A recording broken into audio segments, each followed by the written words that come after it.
Good evening, guys. And today we're going to study lots of books together. First, we're going to study a bit from Collins, I.S. Collins.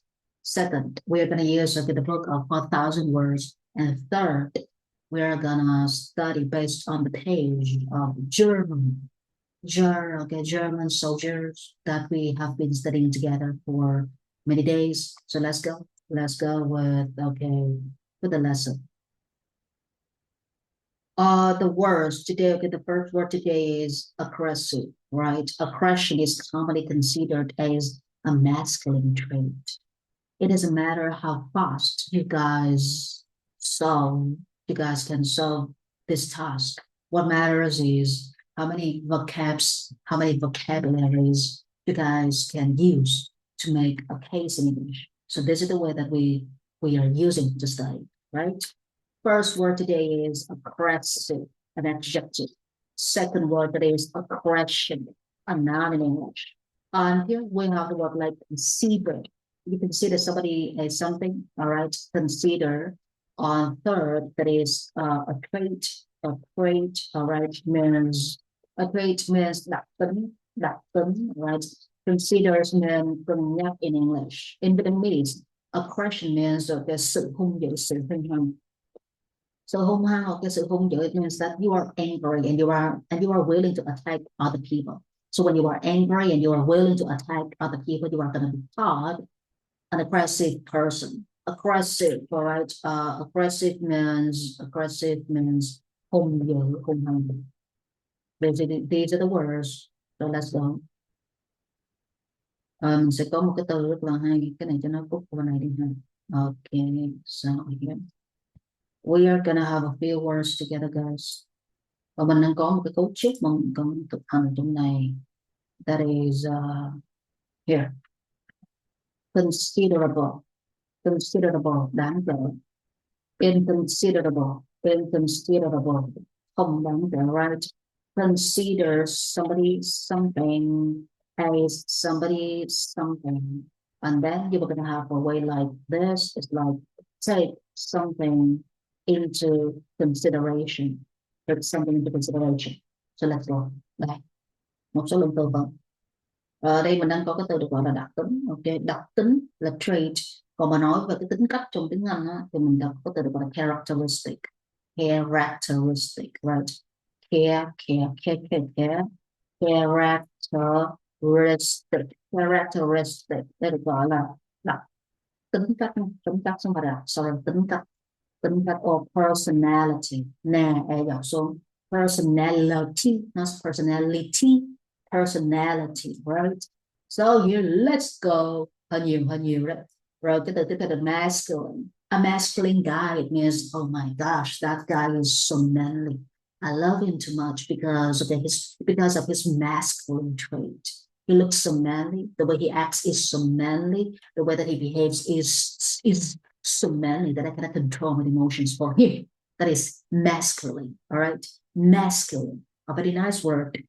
Masculine. It means if somebody is so manly. All right, manly.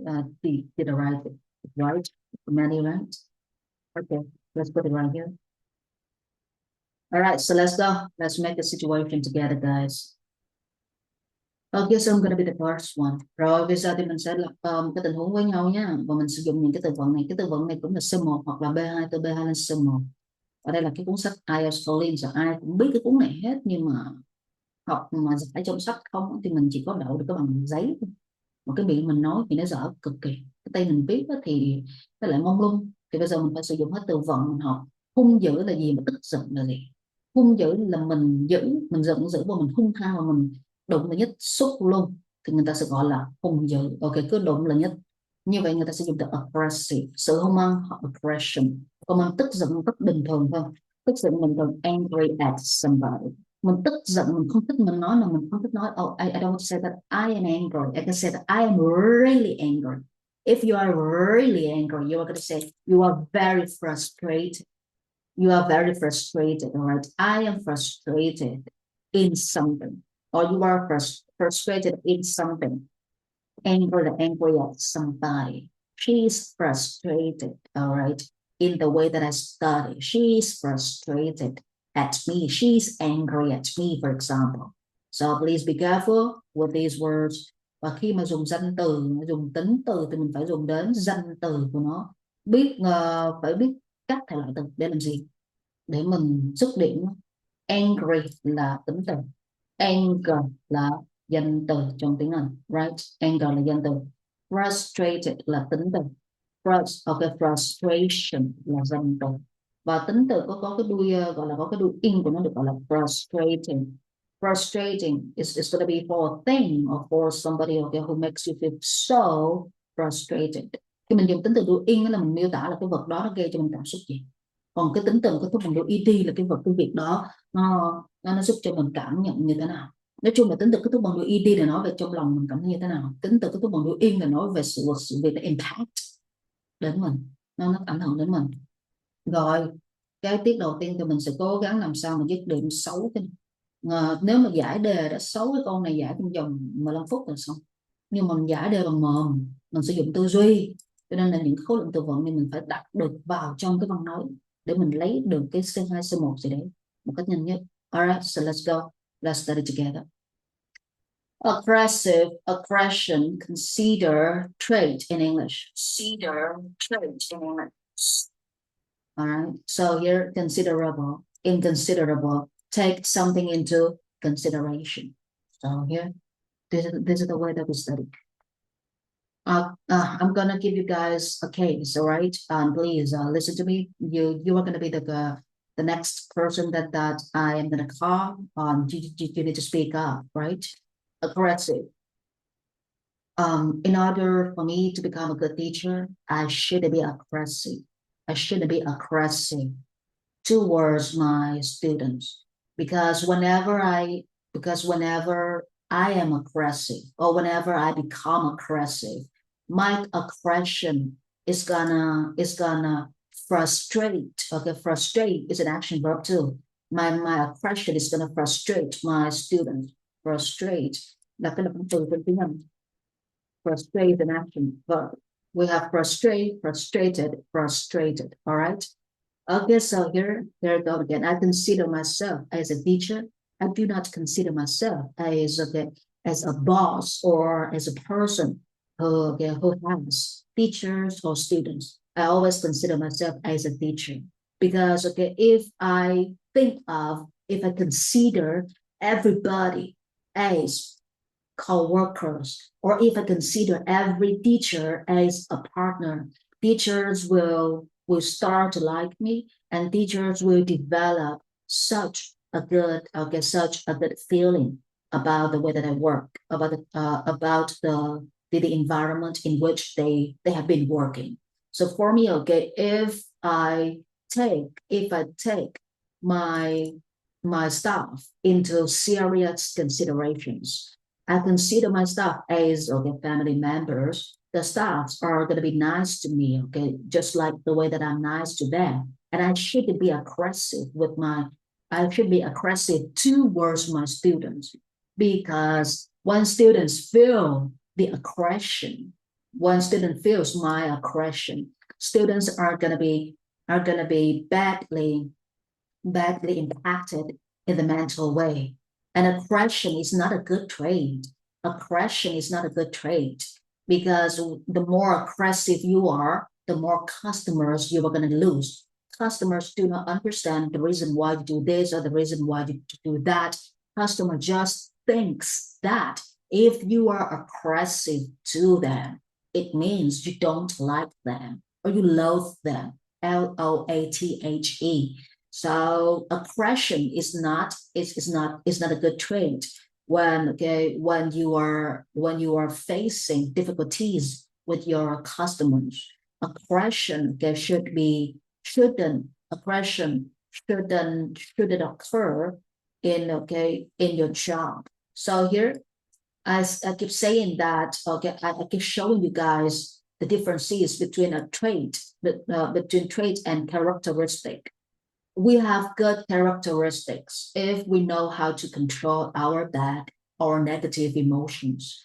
And here the trait, I keep building such a masculine trait for myself because I love to look cool and I love to look fashionable. And whenever I try to keep my masculine trait or my masculine image, the more aggressive I become when people just keep looking at me with their with their weird eyes. So if I continue to be aggressive towards everybody, people will not like me. So I consider, so I take, okay, I take a masculine trait into consideration. I try to change the way that I look. I try to change. I try to alter my characteristic. So this is my case. Đây là cách mà mình nói nhé. Ở đây thì mình đưa cái từ aggressive và cái từ aggression vào trong cái văn nói của mình. Mà mình đưa như thế nào phải tạo ra cái tình huống. Thì cái tình huống của mấy bạn á, mấy bạn sẽ dẫn dắt từ cái môi trường làm việc, môi trường học của mấy bạn. Giống như là mình học á, hay là mình làm việc thì đôi lúc mình hung dữ. Khi mình hung dữ có nghĩa là mình muốn tấn công người đó, người ta mới dùng cái từ aggressive này được. Hung dữ tôi gọi cọc tính, hung hăng đó. Còn mình tức giận phải là angry, mình phẫn nộ, mình rất hiện là frustrated. Còn frustrate là mình làm cho ai đó phẫn nộ, tức giận. Ok, và bây giờ cái cách mình đưa cái gọi là cái tình huống vào là như thế này.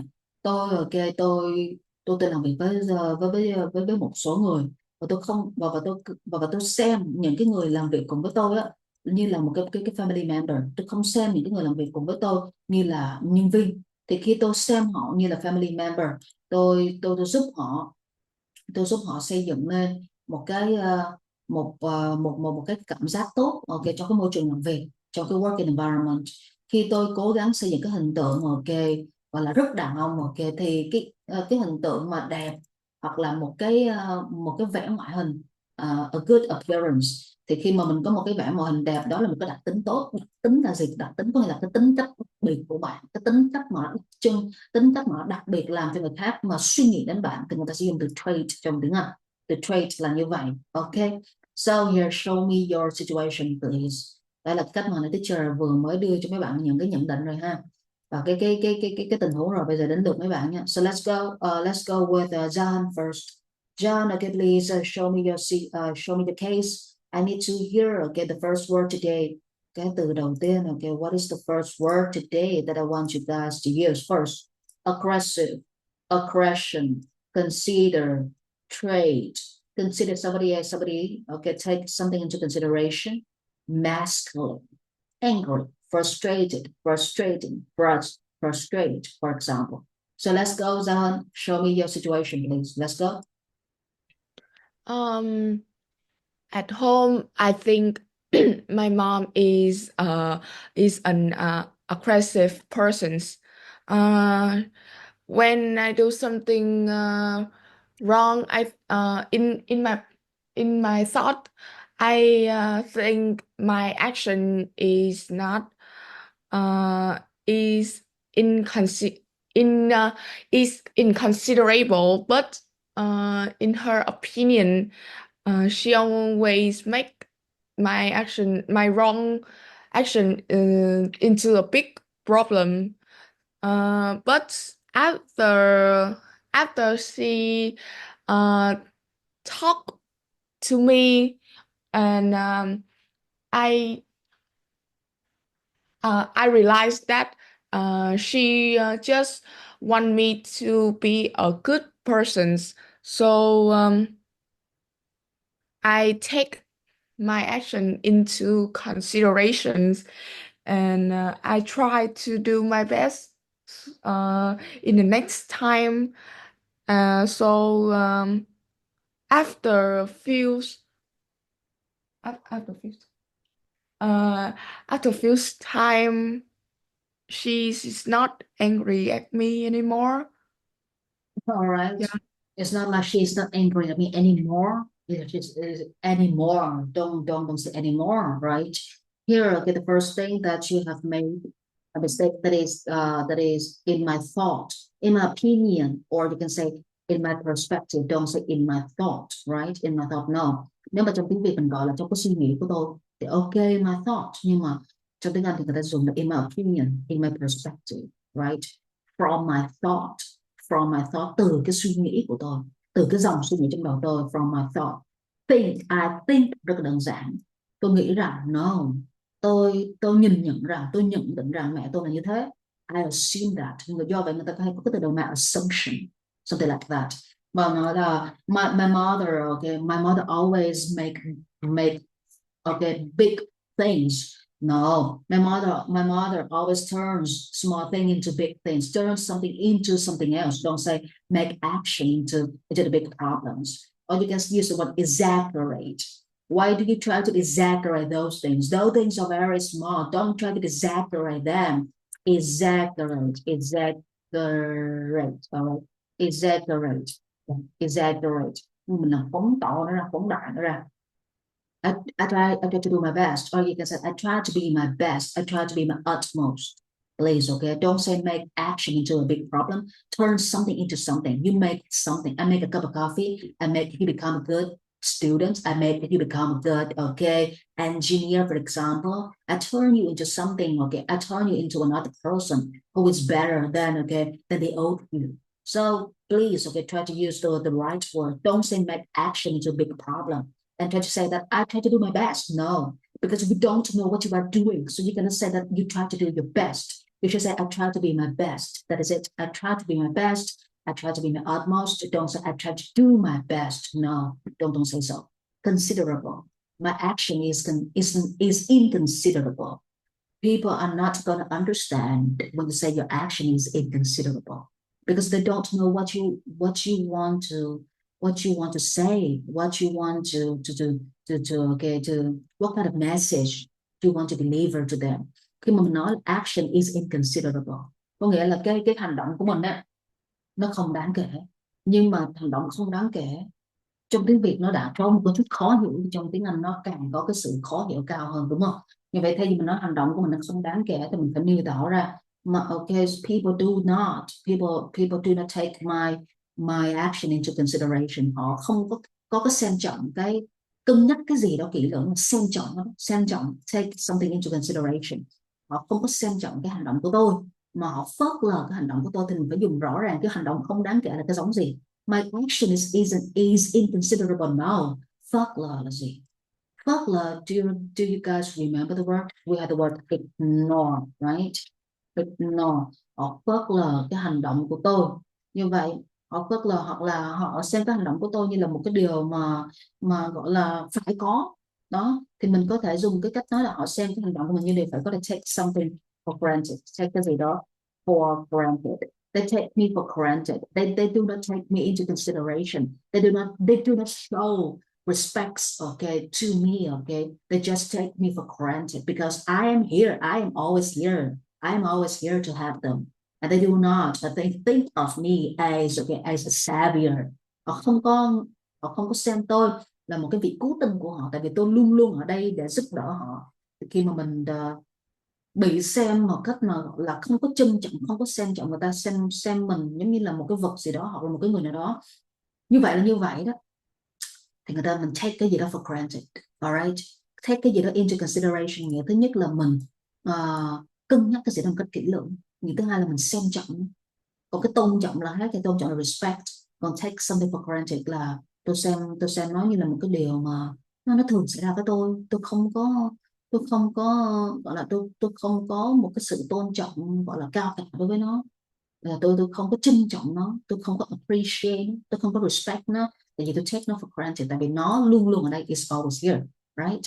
So please be careful. The next person that I want to listen to is Bill. Okay, Bill, please show me your case, please. And Crazy and Nyana, please prepare your talk. Let's go, Bill.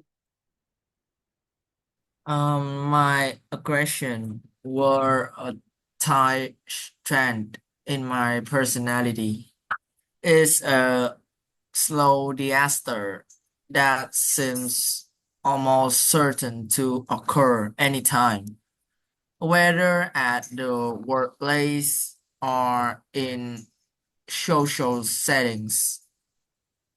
Rather than consider the perspective of other, meet challenge with patience and understandings. I would criticize other, often letting frustration take over. My impulsive behavior made others people find it hard to get through to me and frustrated everyone in the process. It seems the aggressive response where no. All right, Bill. Um, First of all, you begin your talk with the past simple, right? You say something about something you use, okay, you use was a word to begin your talk. And whenever you use the past, if you use the past to begin your talk must be in the past. So you have to be careful with the tense that you are using, right? And here, okay, we cannot use the past because from the beginning you use the past, but okay, to the body at the end of the talk, we can use the present tense. So please be careful with the tense, right? And here, I love the way you say that workplace is in social sense. When you say, okay, social sense, you should define this phrase for people to understand. What kind of social sense is that? We have lots of social senses. Good social senses, bad social senses, like envy, okay? People love to envy other people's success. People, okay, people turn, okay, to become like bad persons because okay, that is who they are, for example. So we have lots of social senses, like lots of social categories. Criticize other people, criticize others, often letting frustration take over. This is such a very good sentence. You criticize somebody and then you use verb in at the end of a sentence. Very good, let frustration take over, which means okay, you let frustration to control every inch of your mental part, right? Very good. Impulsive behavior. Whenever you use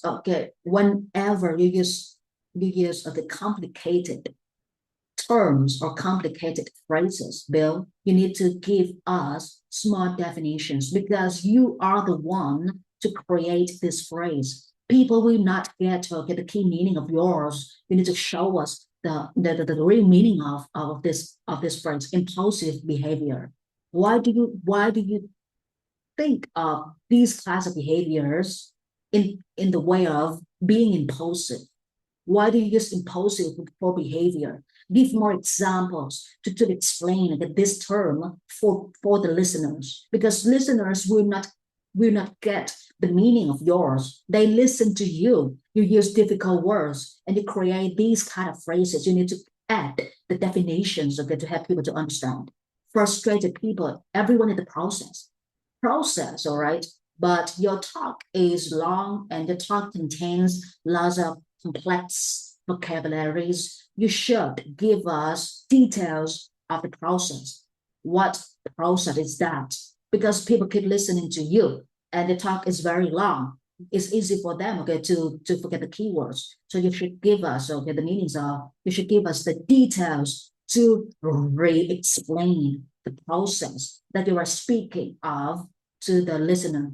All right, the process. Don't use these kinds of words in a general way like this. Okay, very good, Bill. But once again, I keep telling you to add definitions, explanations into your talk. Whenever you use C1 or C2 vocabularies, you need to define the words in sentences, like examples. We have lots of sentences, right? In our talk like this, whenever I say something, I just create other sentences to help you understand more.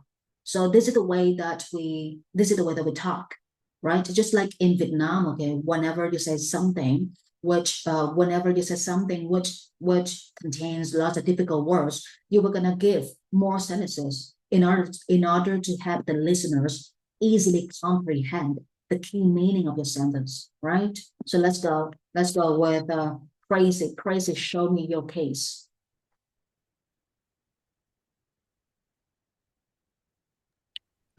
My situation is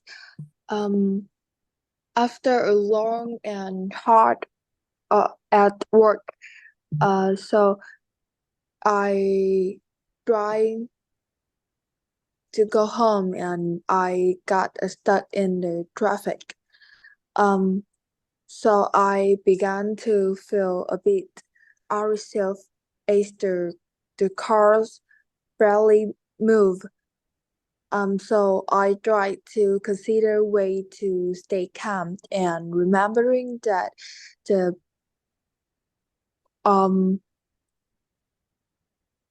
how to say sự kiên nhẫn. Patience. Patient is a case is a important characteristic in test moment like this.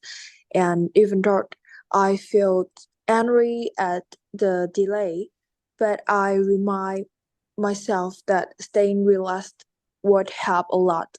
So eventually the traffic is clean, so I felt better, and I continue my way go to home instead of. Continue my way to go home, not go to home. All right, I continue my way to go home. It's not like I continue my way to go to home, right? Okay, here it is much better, crazy. But for the very first sentence, you get it wrong. After a long hard work, but a long hard what? Hard is an adjective. Long is also an adjective. We need to add a noun to make a phrase with an adjective. After a long hard day at work. After a long hard work day. After a long hard something, right? Work, all right? Rarely. Instead of using rarely, you can try to get to practice your sentence with barely. I barely like it. It means I don't like it, but I don't say it straightforward. I just try to beat around the bush, all right? To say, okay, I don't like it, but I don't directly say it to you. I just try to indirectly show you my hatred because of polite, okay, because of politeness, all right? Rarely, barely.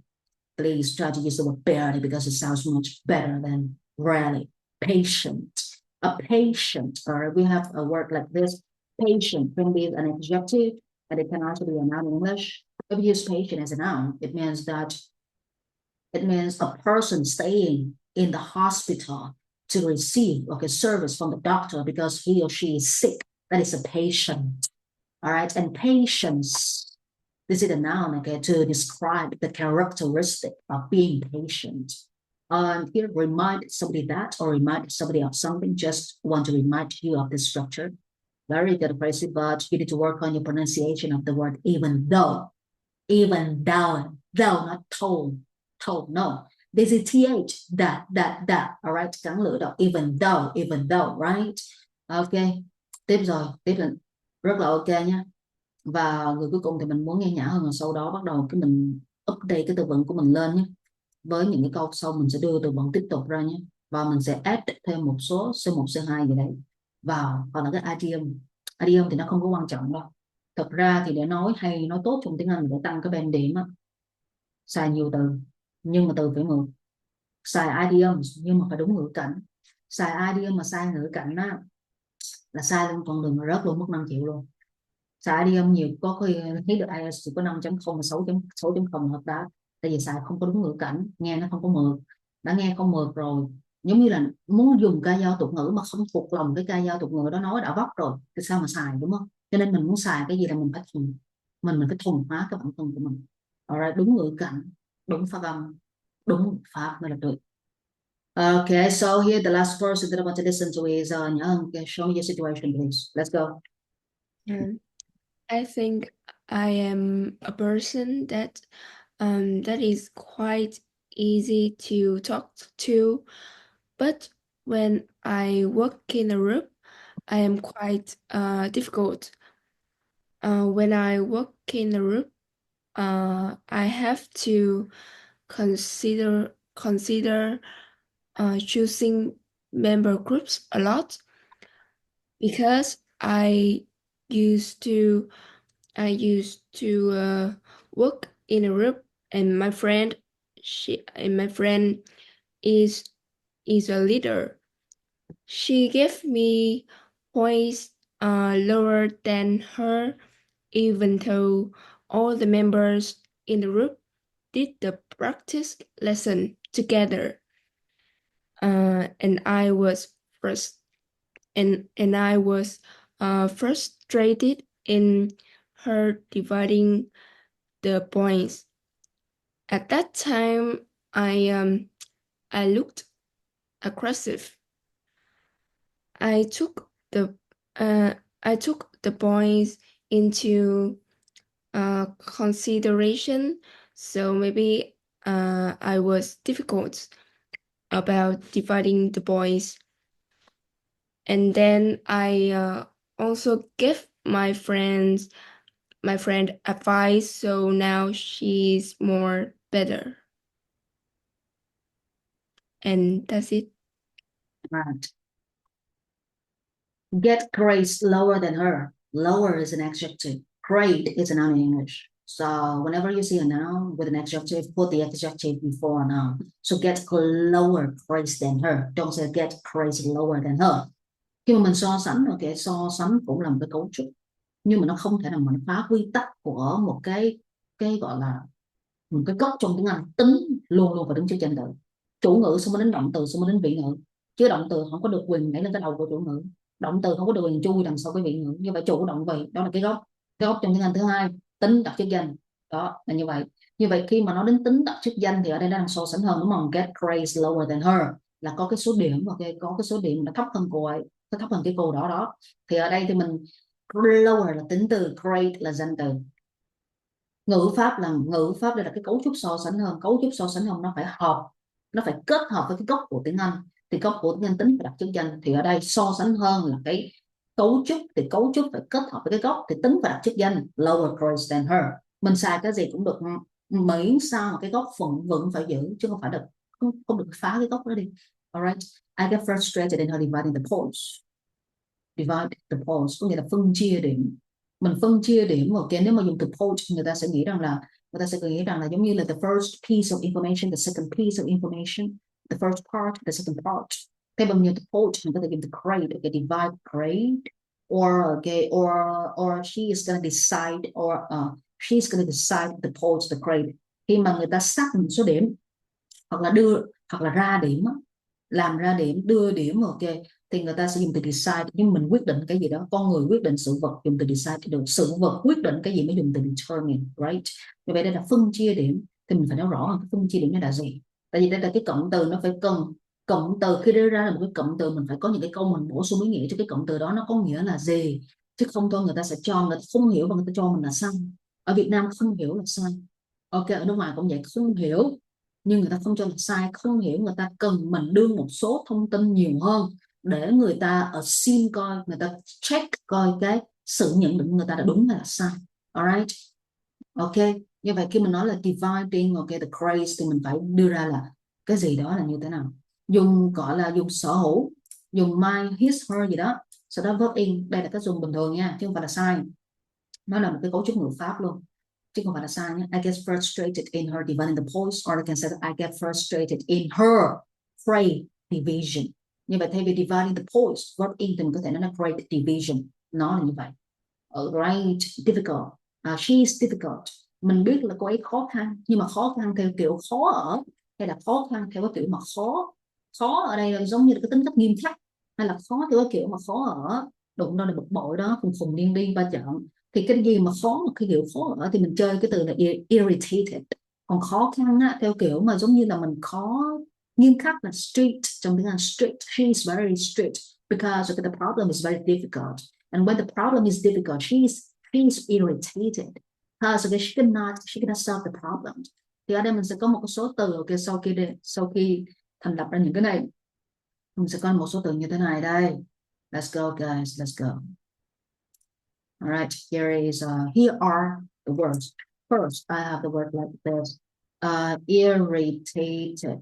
Okay, irritated, irritating, right? Irritation, and then what else? What else do I have? Okay, difficult là từ khó. Difficult, difficulty phải xài trong cái cấu trúc tiếp theo. Rồi tiếp theo mình sẽ có cái từ được gọi là hồi nãy là khó ở, bứt rứt trong người. Rồi sau đó gọi là mình quyết định cái gì đó. Trước đây học cái từ decide, từ determine phải ôn lại luôn. Okay, these are the action verbs for us to learn.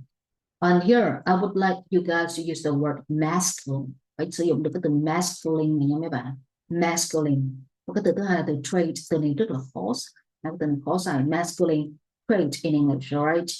Okay, so here let's move on okay, to the next sentence. I believe that men and women have different strength. Cái từ strength có cái gì đâu mà bạn, đúng không? Strength, khi mình dùng từ strength thì mình sẽ nâng cấp lên chơi giữa advantage. Mấy bạn có biết là để đọc được cái từ này nè, cái trời phải luyện rất là khùng biên, tại vì nó loạn nó lát. Advantage, rồi cái đây đọc là advantages. Đây được gọi là tính từ trong tiếng Anh. Rồi điểm yếu được gọi là weakness, mà còn điểm mà kiểu là disadvantage. Tiếp theo, alright, disadvantages. Đây là tính từ. Rồi xong, đây là những cái từ mà mình phải sử dụng nha. These are the words that we should use. One, two, no, mình không có sử dụng strength. Advantage, advantages, disadvantages. Như vậy danh từ á, đối với danh từ á, để dễ nhớ, danh từ thì người ta sẽ bắt đầu bằng chữ van âm e dọt xuống nè. Advantage. Ở đây nếu mà danh từ thì bắt đầu bằng chữ còn tính từ thì sẽ bắt đầu bằng chữ ad. Okay, ad miệng dọc. Advantages, alright. Danh từ advantages, disadvantages.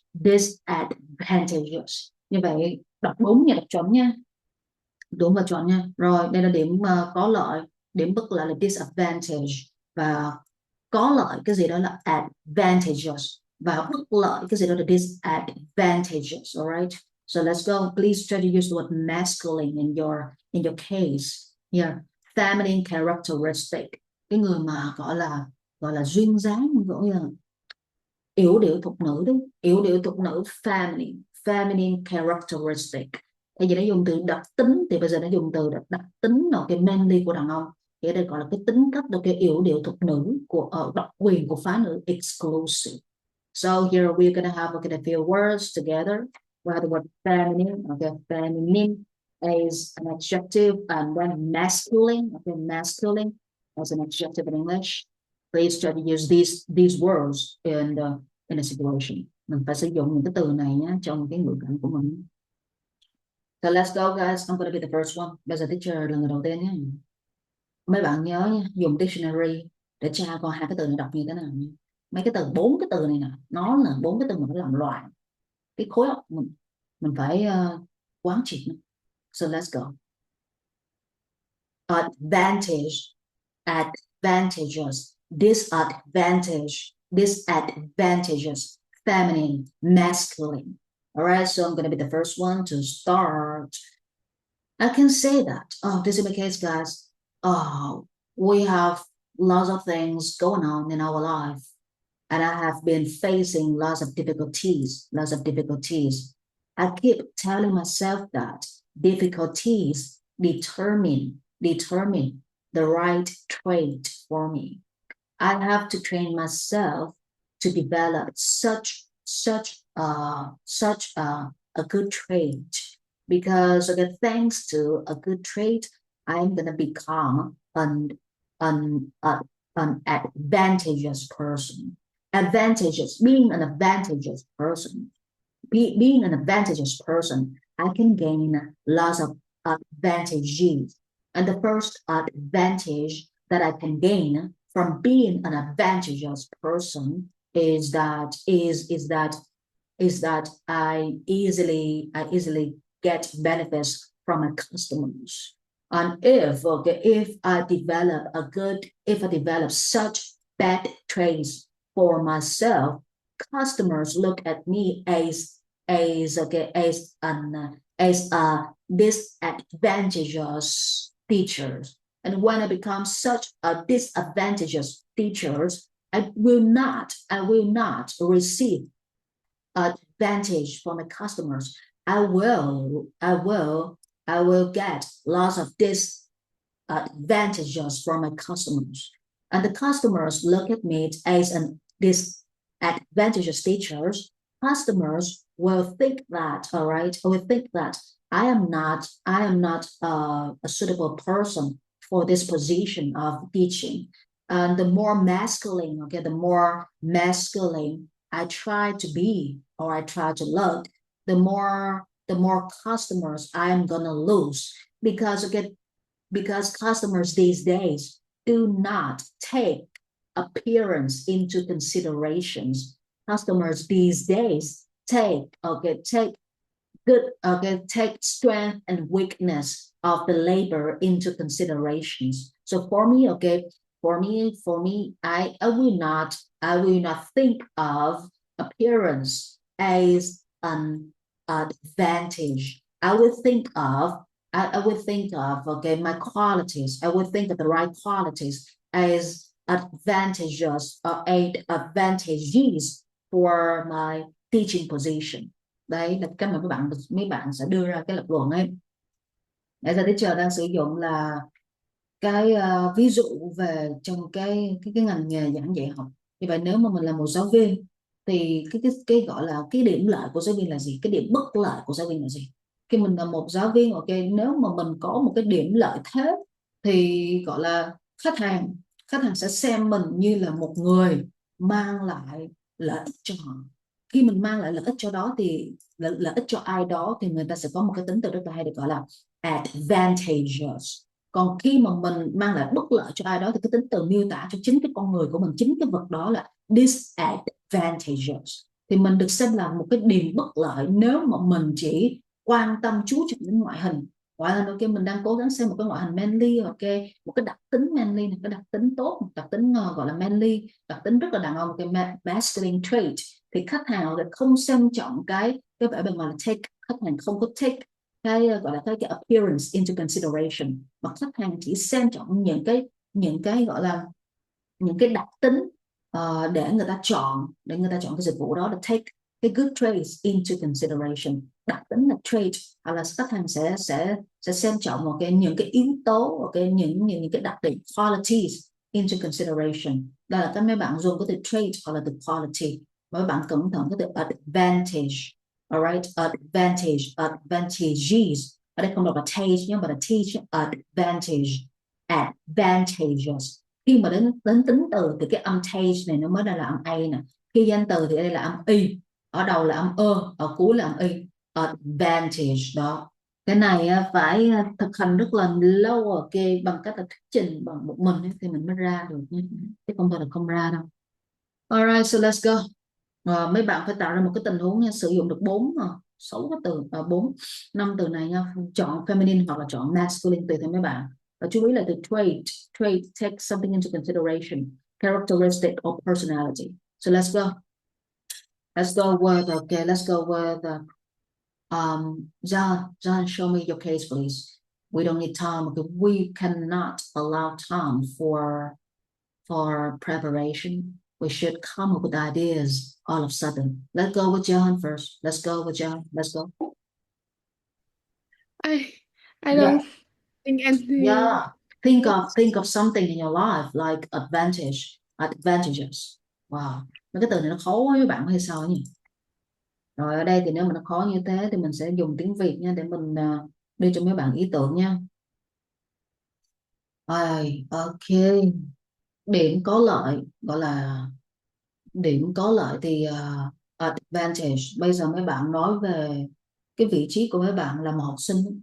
Nếu mà là ở vị trí một học sinh thì cái điểm lợi của bạn là cái gì? Điểm có lợi của bạn là gì? Và điểm bất lợi của bạn là gì?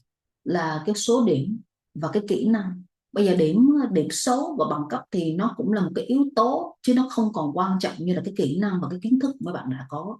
Như vậy ở đây thì mình có thể nói là cái gọi là cái điểm có lợi của tôi là cái kỹ năng thật sự mà tôi có sau khi những cái ngày tháng mà tôi gọi là luyện tập và tôi học tập trong cái môi trường của tôi, thì là my advantage. Ok, that again là cái từ cái việc làm gì đó, làm như thế nào đó, và tôi trở thành một cái học sinh có lợi cho mọi người. Cái tính từ là gì? Là từ chỉ về tính cách, từ chỉ về tính chất, từ chỉ về trạng thái, để mình miêu tả coi cái người đó, cái vật đó nó mang lại gì cho xã hội. Khi mà dùng tính từ, thứ nhất tính từ nó miêu tả trong thâm tâm mình, trong trái tim mình cảm giác như thế nào. Thứ hai, cái tính từ nó miêu tả cái người đó như thế nào đối với cộng đồng, như thế nào đối với xã hội. Như vậy tính từ nghĩa thứ nhất là nghĩa nó cô đọng một cái là mình trong lòng mình cảm thấy như thế nào, và tính từ nghĩa thứ hai là nó nói về cộng đồng, nó nói mình so với cộng đồng, mình mà so với cộng đồng thì mình so với xã hội.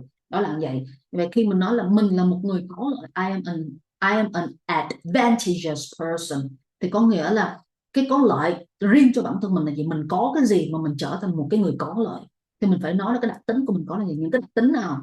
What traits do you have? What traits do you possess? What traits? Okay, what traits do you have for yourself? Mình có những cái đặc tính gì? Đặc tính là những cái tính những cái tính cách, những cái tính chất đặc biệt, đặc trưng. Okay, remarkable qualities that you have, or unique qualities that you have. Quality hay được gọi là quality, được gọi là chất lượng. Nghĩa thứ hai của nó được gọi là những cái yếu tố là element, mà yếu tố mà theo thông tin đó, the first element, the first piece of information. Còn yếu tố mà giúp cho mấy bạn có lợi, đạt được cái lợi thế gì, thì cái yếu tố người ta sẽ dùng từ quality. Dùng dịch cùng một nghĩa nhưng mà xài khác nhau trong tiếng Anh là như vậy. Rồi bây giờ mình tạo lập cái tình huống nha. Bây giờ lập luận tư duy mấy bạn chưa biết thì mình sẽ lập luận bằng tiếng Việt giúp cho mấy bạn ha. Oh my gosh.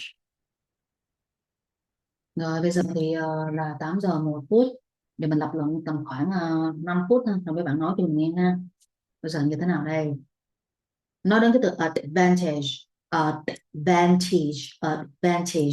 advantageous, thì tôi là một học sinh, và khi là một học sinh thì tôi sẽ có được những cái điểm lợi, những cái điểm có lợi advantage, và những cái điểm bất lợi disadvantage đối với bản thân tôi.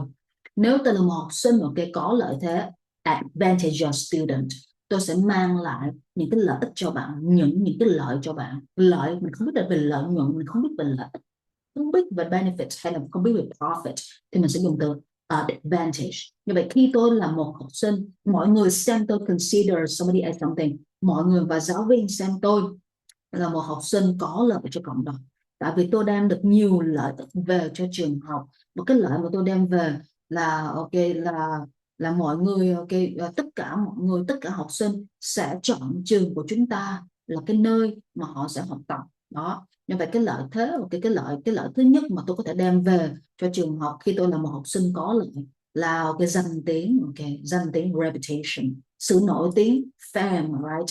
Hoặc là cái sự phổ biến gọi là popularity. Tại vì đôi lúc nổi tiếng chưa chắc là phổ biến, mà đôi lúc có danh tiếng thì chưa chắc là phổ biến, đúng không? Là đó là như vậy. Fame, cái reputation, and popularity, right? Rồi, và mình đang nói về cái điểm bất lợi của học sinh khi tôi bị xem là một sự bất lợi cho cộng đồng, là disadvantage. Xem ai đó như cái giống gì đấy, là consider somebody as something, và được xem là cấu trúc bị động, là passive voice, mấy bạn nhớ nha. Passive voice là to be cộng cho verb đi. Khi mà tiếng Việt của mình muốn nói là tôi bị, tôi được, đó là cấu trúc bị động. Như vậy khi tôi bị xem như là một cái điểm bất lợi, disadvantage, là tại vì tôi đem nhiều cái sự bất lợi về cho cộng đồng. Và cái sự bất lợi này là gì? Mình phải miêu tả rõ, mình phải miêu tả rõ ra. Thứ nhất là sự bất lợi về, gọi là sự bất lợi về kiến thức. Tôi là một học sinh nhưng mà tôi chỉ chú trọng về điểm số. I take cái point của tôi into consideration, là tôi chỉ chú trọng về điểm số, tôi không chú trọng về những cái kỹ năng và kiến thức thực tế, ok, để xây dựng cho học viên. Kiến thức là gì, kỹ năng là gì. Rồi cho nên là tôi chỉ xem trọng điểm số, tôi không xem trọng một cái kiến thức và kỹ năng thực tế. Cho nên những gì mà tôi đạt được sau những cái buổi học, sau những cái chương trình học là ok, là số điểm. Và số điểm nó không xây dựng, nó không giúp xây dựng nên kỹ năng. Số điểm nó chỉ đưa ra được một cái tờ giấy, một cái điểm số hoặc một cái tờ giấy bằng cấp thôi. Nhưng mà ở Việt Nam một cái bằng cấp nó không còn quan trọng nữa, nó chỉ là một cái yếu tố, một cái element để tôi có thể được nhận vào trong vòng phỏng vấn. Alright, thì ok, thì điểm số được xem như là một cái disadvantages. Vậy khi mà tôi xem điểm số như là một cái yếu tố bất lợi, disadvantages element, tại vì ok, cái điểm số nó không có đảm bảo, nó không có guarantee được cái kiến thức. Ok, tại vì sự gian lận trong học tập, sự gian lận là gì mấy bạn phải nhớ ra. Ok, rồi tiếp theo mình có thể nói về cái điểm mạnh và điểm yếu. Điểm mạnh đừng dùng từ strength, điểm yếu đừng dùng từ weakness. Không phải là không dùng, mà tại vì trong cái bài học này mình dùng cái từ cao cấp hơn. Thay vì mình dùng từ strength thì mình dùng từ advantage. Thay vì mình dùng từ weakness, I'm going to use the word disadvantage, right? Alright, so I'm gonna... Bây giờ mình đã xong cái tiếng Việt ha. Bây giờ bắt đầu mình lập luận bằng tiếng Anh nè. Và khi mình lập luận bằng tiếng Anh á, thì cái ý tưởng hồi nãy mình đưa cho mấy bạn bằng tiếng Việt á, đó là ý tưởng của tiếng Việt, mà ý tưởng của tiếng Anh thì nó sẽ khác, để mấy bạn có nhiều cái góc nhìn, ok, để mấy bạn đưa ra được cái ý tưởng riêng của mấy bạn. Alright, let's go. Alright, guys, I'm fond of, or I can say that I fancy masculine trait for men, and I cannot resist the feminine trait when it comes to beautiful women. So for me, I assume that. Thay vì mình nói là I think that, suốt ngày I think that, tôi nghĩ rằng là quá đơn giản. Mình có thể nói là tôi nhìn nhận rằng, I assume that. Nhìn nhận có nghĩa là bản thân mình nghĩ là như thế. Mình chưa có check cái quan điểm của người khác, mình nghĩ là như vậy. Đó là bản thân cái sự suy nghĩ của mình thôi. Thì mình dùng từ assume. Alright, assume. I assume that being masculine is going to help me to gain a lot of lovers, for example. So my assumption for masculine trait is that being masculine will help me to gain lots of advantages, because when I look masculine, when I look so manly, this kind of trait, this kind of strong trait is going to be advantageous for me to win something in my workplace. When I look so masculine, workers or partners or colleagues or the customers are gonna feel good. Are gonna feel good when they communicate with me. So this is the reason why I choose to invest in my appearance, and I take appearances into serious consideration. I assume that, I reckon that in this kind of society, appearance plays such a considerable influence on people's perspective. Being masculine is going to help me to become such a good icon in people's eye, or people will consider me as an apple pie in their eyes. So, all right, I think that I keep telling myself that being masculine is not disadvantageous. Being masculine is so advantages, because masculine appearance will bring lots of advantages to me. When I look masculine, when I look so handsome, when I look so adorable, people are gonna feel good when they are talking to me. Or even if I face lots of problems in real life, the way that I look is gonna make people feel less intense, and the way that I look is going to make people feel less stressed when they are dealing with problems with me. So when people talk to a handsome guy or a feminine women or a feminine woman, all right, people are going to find it really easy for them to handle the problems. But when people deal with a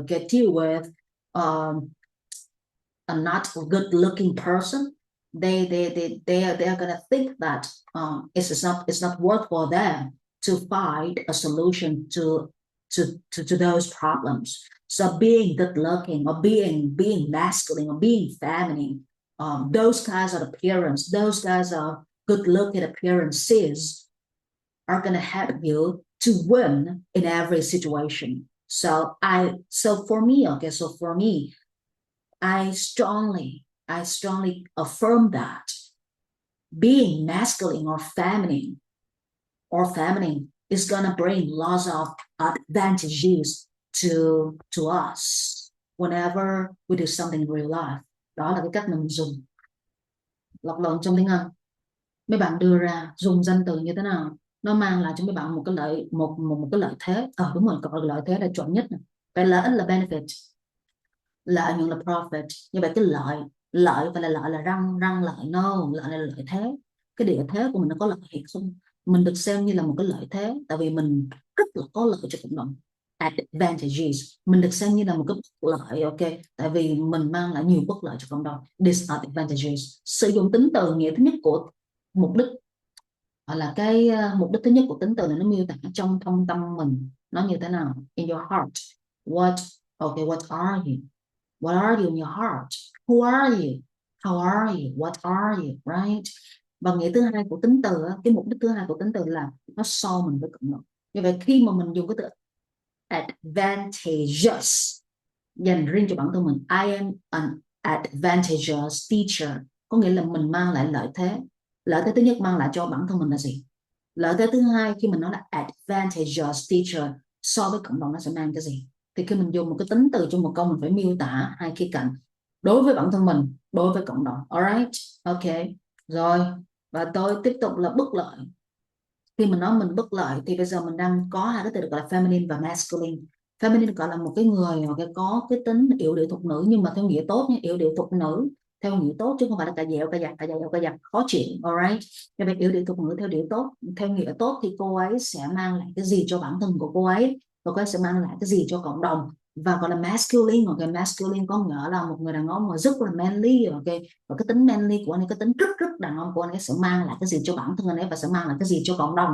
Thì mình phải miêu tả hai cái khía cạnh này, thì lúc đó mình sẽ có ý tưởng để mình nói, right. Và ở đây mình đang nói là cái địa thế, ok, của cái feminine và của masculine thì gọi là dùng cái từ là appearance được gọi là cái vẻ ngoại hình. Thì trong xã hội bây giờ người ta đang xem trọng cái vẻ ngoại hình, thì cái xem trọng vẻ ngoại hình phải nói rõ ra là cái vẻ ngoại hình này nó sẽ mang lại cái lợi ích gì. Alright, nó sẽ mang lại cái lợi ích gì, đừng nói chung chung. Giống như là trong mọi tình huống khi mà tôi giải quyết những cái vấn đề, thì nếu mà tôi là một người có ngoại hình thì cái cách mà tôi giải quyết vấn đề nó sẽ nhẹ nhàng hơn, và mọi người ok sẽ có cái chiều hướng là thích, ok, và có thể cảm thấy ít áp lực hơn khi mà giải quyết vấn đề với tôi. Còn nếu mà tôi không có ngoại hình thì khi mọi người giải quyết vấn đề với tôi, họ sẽ cảm thấy rất là irritated, rất là bức rứt trong người.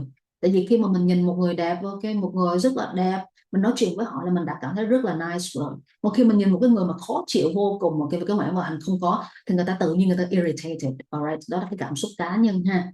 Mình đang đưa cái ý tưởng vào trong văn nói, chứ mình không phải là mình đang miêu tả, mình đang đánh giá về con người, mình đang phán xét là sao, mình đang đưa cái ý tưởng vào trong văn nói là nó khác nha. Alright, so let's go guys. Alright, so let's talk to the very first person. Who's gonna be the first one? Let's talk to Bill. Bill, show me the case, please. Let's go, Bill. I used to feel that my masculine traits were an advantage in the workplace.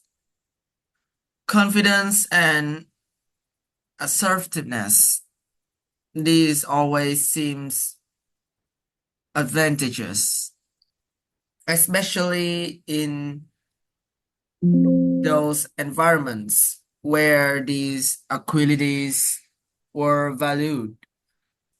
Over time, I began to see how this could also be a disadvantage. I think the actual problem were related to my dominance in conversations, imposing my opinion without considering others people. But what to me had earlier appeared to be strength, they started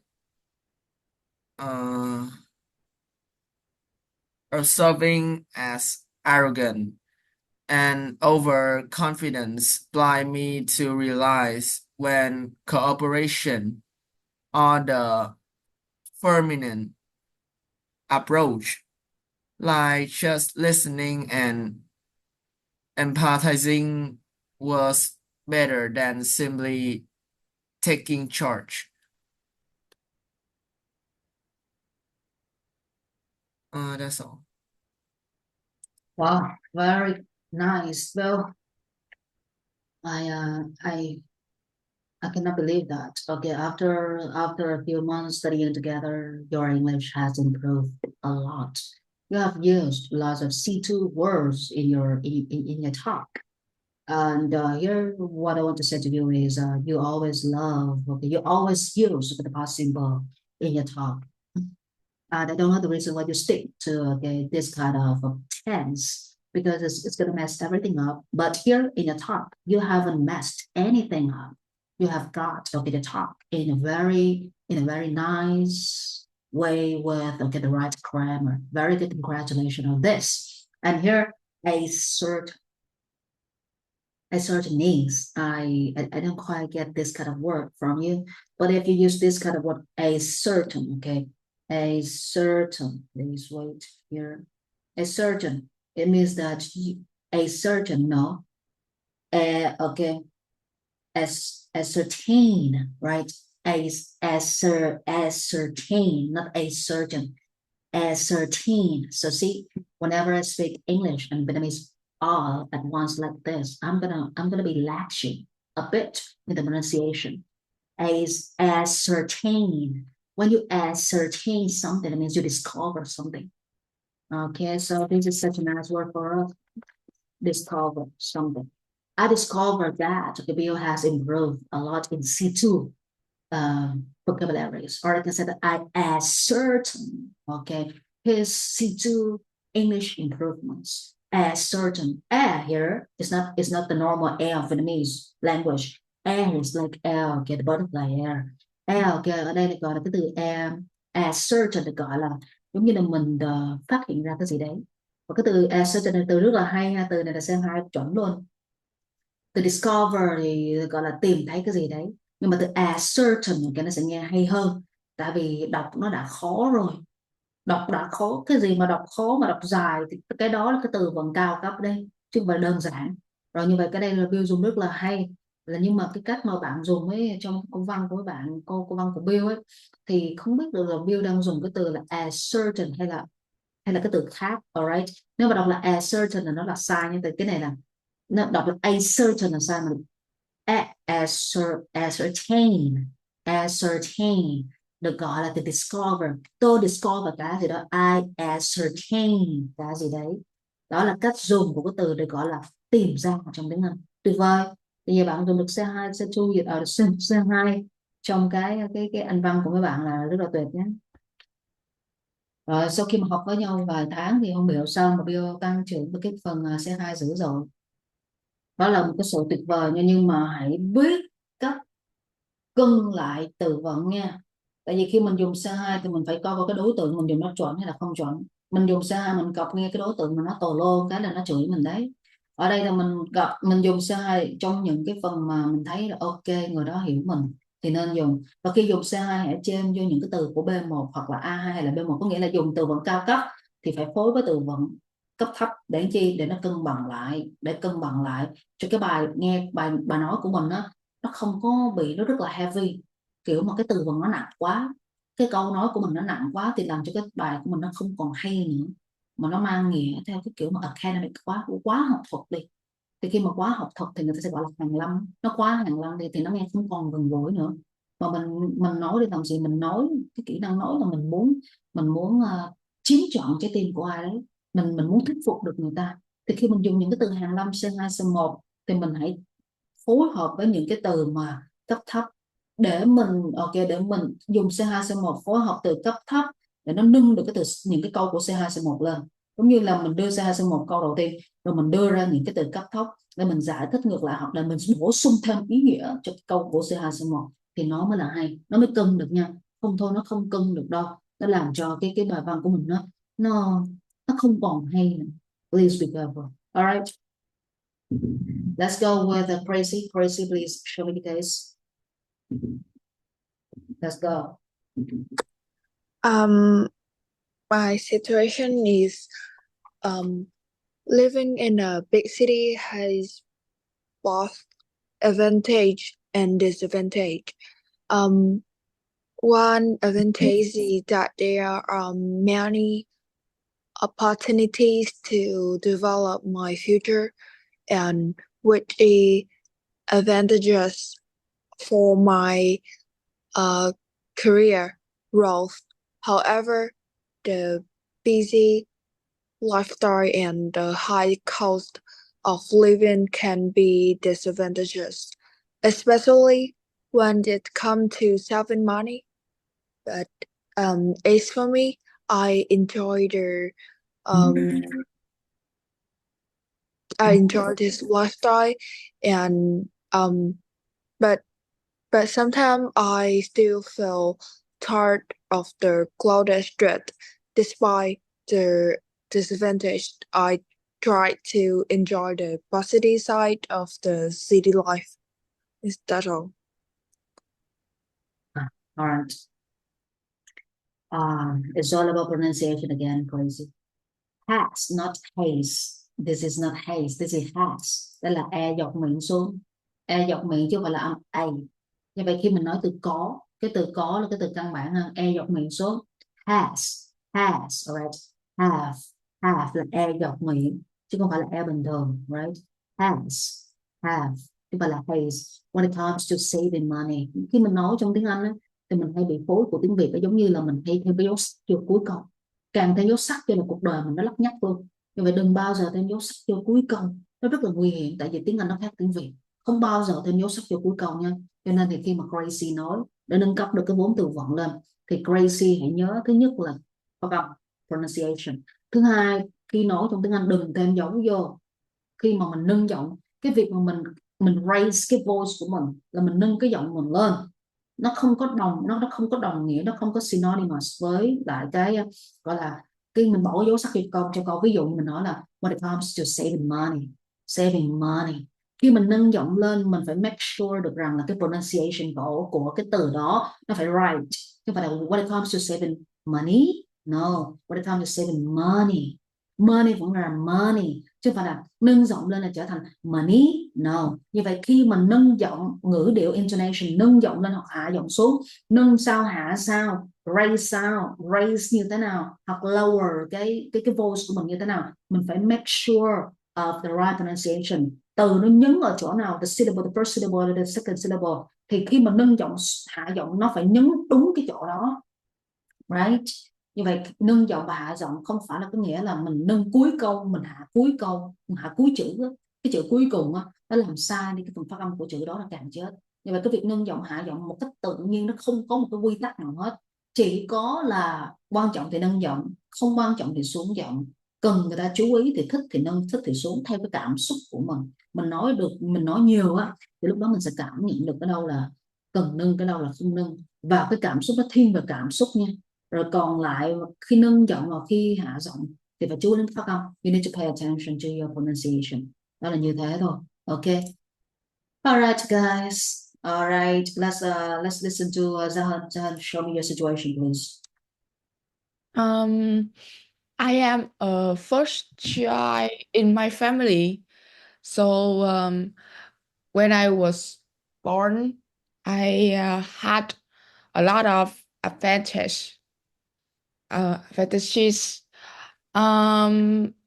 My parents will think about me first when they do something, and they will buy a lot of things for me first, and then my little sisters.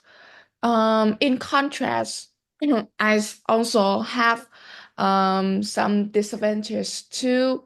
Like when I am a big sisters, I have to consider. I have to take all my little sister in my considerations. I cannot. I cannot aggressive. Oh, I cannot be aggressive person. And I have to be the feminine. Family. Feminine. I have to be a feminine person. So when I say something, my little sister will listen and do. Yeah, that's it. When I say something, my little sister listening to. Follow my saying. Yeah. Really follow my lead. Yeah. Follow my Follow my Yeah. instructions, follow my lead. Don't say do because do is the word that you cannot use to end your sentence. When you say do, people are gonna ask themselves like, what she wants to say with do, right? Do what? Something like that. So follow my lead or follow my instructions. All right, follow my saying. People don't say follow my saying. People say that I am gonna accept your saying, or I'm gonna agree with your saying, or I'm gonna disagree with your saying. People don't say follow my saying. Please be careful. All right, very good. But here, okay, we say that you say that. Think of my I am a first child. I am a first child in my family, and my parents and my family thinks about me whenever they do something first. Well, think about what is the difference between think about and think of. When you think about something, it means that problem already happens, and then you start to have thoughts about those kinds of problems. That is think about. But think of, it means it hasn't happened yet. And you start to have those pieces of information in your mind that is think about. Like the parents, when they do something, they will think of you because you are not the problem. Those things about you haven't happened yet. So you are gonna say think of, alright? Khi mình dùng từ think about, nó khác với think of ở chỗ nào? Think about có nghĩa là cái đó nó xảy ra rồi, người ta mới bắt đầu suy nghĩ về nó, người ta sẽ dùng từ think about. Còn cái việc mà nó chưa xảy ra, người ta nghĩ đến nó khác với nghĩ về. Ba mẹ tôi làm cái gì đó, ba mẹ luôn luôn nghĩ về tôi, có nghĩa là bạn làm cái gì đó sai lầm lắm rồi thì ba mẹ mấy bạn nó nghĩ về mấy bạn. Thì khi mà mình đã làm rồi, mình sai cái gì đó rồi, người ta mới dùng từ think about, đúng không? Ba mẹ tôi nghĩ về tôi, nó khác với ba mẹ tôi nghĩ đến tôi nghĩ về anh ấy, nó khác với con là tôi nghĩ đến anh ấy. Tôi nghĩ về cô ấy, nó khác với con là tôi nghĩ đến cô ấy. Nghe thôi là đã khác rồi. Tôi nghĩ về bạn có nghĩa là you have done something wrong to me, girl, right? You have broken my heart. That is the reason why I think about you. But if I miss you so much because I love you, because I fall in love with you, I'm gonna say that I think of you. Bởi vì mới có cái bài hát là Thinking of You. Alright, bài hát này rất là hay, mấy bạn nghe được. Thinking of You, có nghĩa là mình nghĩ đến ai đó. Thinking of You, right? Nghĩ về anh, nghĩ đến em, nghĩ đến anh. Người Việt mình nghĩ về, nghĩ đến nó là nhau. Nhưng mà chuẩn, khi mà mình đi theo cái chiều phân tích á, thì khi mình nghĩ về ai, có nghĩa là người đó đã làm cái gì rồi, xảy ra cái gì đó rồi, thì bắt đầu người ta mới nghĩ về cái vấn đề đó. Còn khi mà cái đó nó chưa xảy ra, người ta nhớ về cái người đó, người ta nhớ đến chứ không phải là nhớ đến nó khác nhớ về kiểu nhớ nhung. Còn nhớ đến có nghĩa là mình chợt nhớ ra cái người đó. Nghĩ đến có nghĩa là mình chủ động nghĩ đến người đó, tại vì người đó chưa có làm cái gì sai hết á, mình chỉ nghĩ đến thôi, mình chỉ nghĩ tới cái khúc đó thôi, là think of. Như vậy khi mà ba mẹ tôi làm cái gì đó, ba mẹ nghĩ đến tôi, người ta sẽ dùng từ think of. Còn khi ba mẹ tôi làm cái gì đó, ba mẹ tôi nghĩ về tôi, là có nghĩa là mình vòi vĩnh tiền bạc, là mình tào lao quá rồi, mình vớ vẩn quá rồi. Thì khi mà họ làm gì, họ sợ để mình thấy là mình vòi thêm tiền, thì lúc đó mình sẽ dùng từ think about. Hai cái từ think about với từ think of là khác nhau hoàn toàn nha. Alright, it's much better, nhưng mà cái từ vựng của cái your vocabularies are still okay, are still very basic.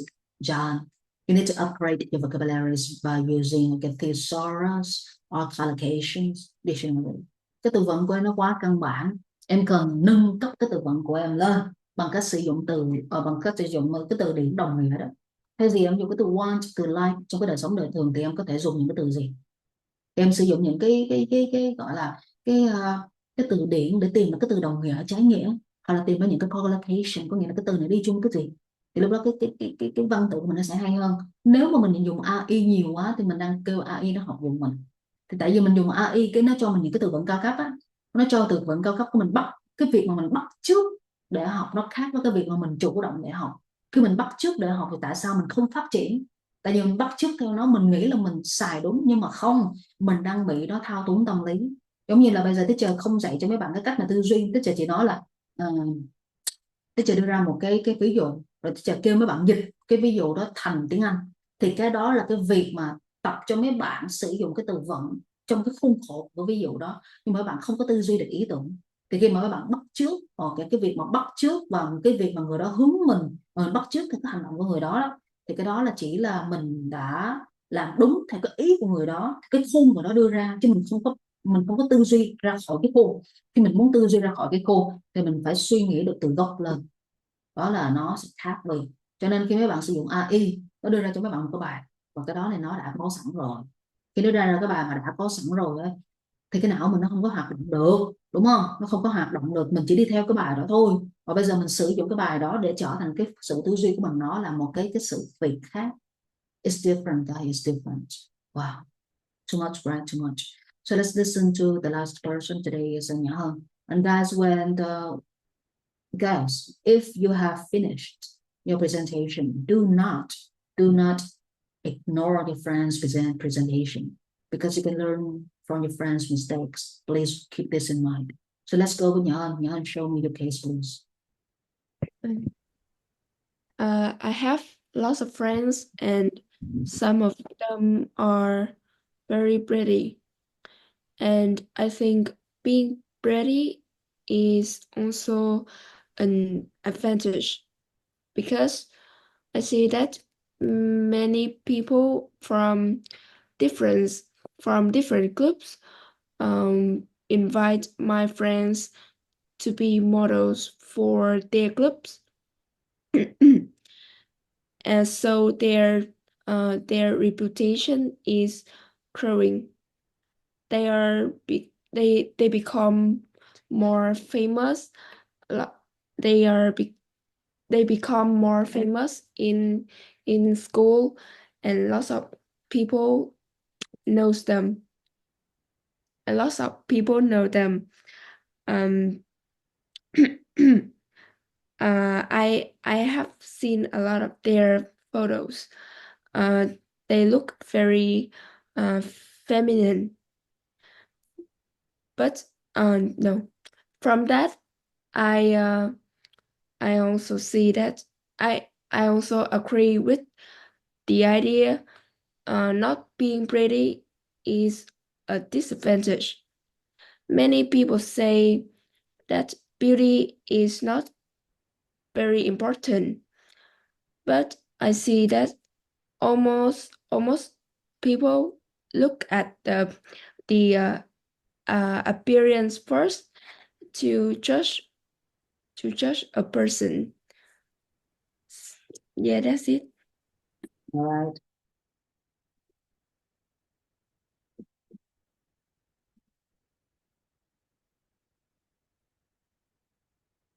First, okay. First thing first, pronunciation. Girl. Motor. No, this is motor. Đánh lưỡi uống lên. Motor. Motor. Là cái lưỡi mình nó tự động nó đưa lên, nó chạm với lại cái hàm trên của cái răng trên đó, phía sau nha. Motor. Khi ở nhà tập là L. Là chữ L, xong đánh lưỡi lên. L. Cái lưỡi của mình khi mà đánh lưỡi lên chuẩn của L thì mình sẽ thấy được cái lưỡi của mình, thấy được luôn. Còn nếu mà đánh lưỡi uống thì chữ R không thấy được. Okay, so R, R, R, R, you cannot see your tongue when you try to shape your tongue in the R sound. R, R, you cannot see your tongue, right? But if you say L, L, you can see your tongue. Please be careful. And here, right, reputation, famous, from that what, from that perspective, from that view, from that thought, from that opinion, from that what. If you say from that, people don't understand from that what. All right, what are you speaking of? Look at the appearance. Look at the appearance first to judge a person. Look at the appearance. When you look at something, it doesn't mean, okay, you use that thing to make judgments or to define something else. When you say you look at it, it only means that you are using your eyes to look at things. It's just simply a look from your eyes. So you should say that people prioritize appearance. People take appearance into considerations. People consider appearance to judge a person. Khi mình nói là cái gọi là mọi người xem chọn, xem cái từ look at đó chỉ có đơn giản là mình dùng con mắt mình nhìn thôi, và cái việc nhìn này nó chỉ đơn giản là dùng hai con mắt để nhìn là nhìn, chứ không có từ cái việc nhìn này thành cái từ nhìn nhận. Nếu mà mình gọi là mình xem chọn cái vẻ ngoài hình để mình phán xét một người thì xem theo kiểu nhìn mà nhìn nhận thì người ta sẽ xem mà mình để phán xét, thì lúc đó người ta sẽ dùng từ take cái gì đó into consideration. Nếu mà cái từ đó nó dài quá mình nhớ đến cái từ consider. Nghĩa thứ nhất của từ consider là cân nhắc, nghĩa thứ hai của từ consider là mình xem cái gì đó, mình xem chọn cái gì đó. I consider, I highly consider you, alright, or I deeply consider you. They consider appearance to judge a person. Họ xem chọn cái vẻ bề ngoài để họ phán xét một người. Đó là như vậy. Alright, this is the very first class. We are gonna have the second class at 8:40. Please come back to the class at 8:40. Bây giờ mình sẽ out ra cái Zoom này nhé mấy bạn, 5 phút được nghỉ. Alright, see you guys at 8:40 together. Let's go, guys.